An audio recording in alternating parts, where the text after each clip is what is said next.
Tyson अशक्य असा खेळाडू जग ज्याला घाबरत होते, द बॅडेस्ट मॅन ऑन द प्लॅनेटचा किताब त्याला देऊ केला होता असा माईक टायसन.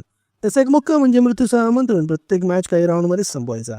असा बॉक्सर बॉक्सिंग वर्ल्डमध्ये यापूर्वी कधीच आला नव्हता. भीतीचं दुसरं नाव टायसन.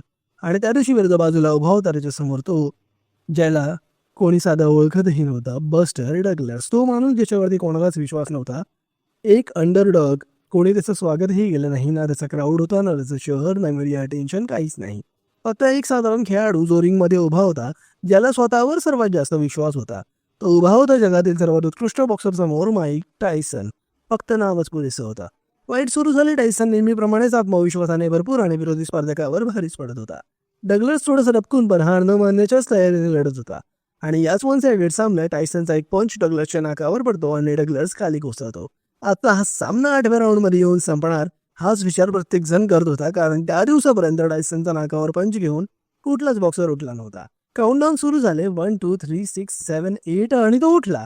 अक्षरशः जग थांबलं. कमेंटेटर्स गप्प झाले. टायसन स्वतः थक्क झाला. अखंड बॉक्सिंग अरिना स्वतःच्या डोळ्यावरती विश्वास ठेवेना. सर्वांचे श्वास थांबले. 10व्या राऊंडपर्यंत येऊन तो सर्व्हाइव्ह करेल का अशी शंका ज्याच्याबद्दल घेतली जात होती, तो राऊंड आफ्टर राऊंड लढत होता न थांबता.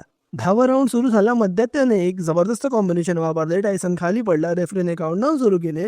8 9 10 अँड नॉकआउट. टायसन हरला. डगलस जिंकला. तो अंडरडॉग प्लेयर ज्याने अशक्य शक्य करून दाखवले होते, त्याने इतिहास रचला होता, तो जिंकला होता. पण या जिंकण्यामागे सत्य कोणालाच ठाऊक नव्हते. मॅच संपली, पण डगलसच्या चेहऱ्यावरती हसू नव्हते. एका रिपोर्टरने विचारले, कसं केलास हे, कसं करू शकलास हे?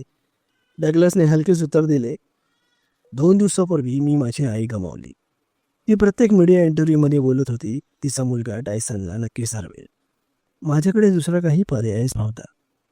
जिंकण्याखेरीज ही मॅच तिच्यासाठी, तिच्या विश्वासासाठी, जो कोणाचाच माझ्यावरती कधीच नव्हता.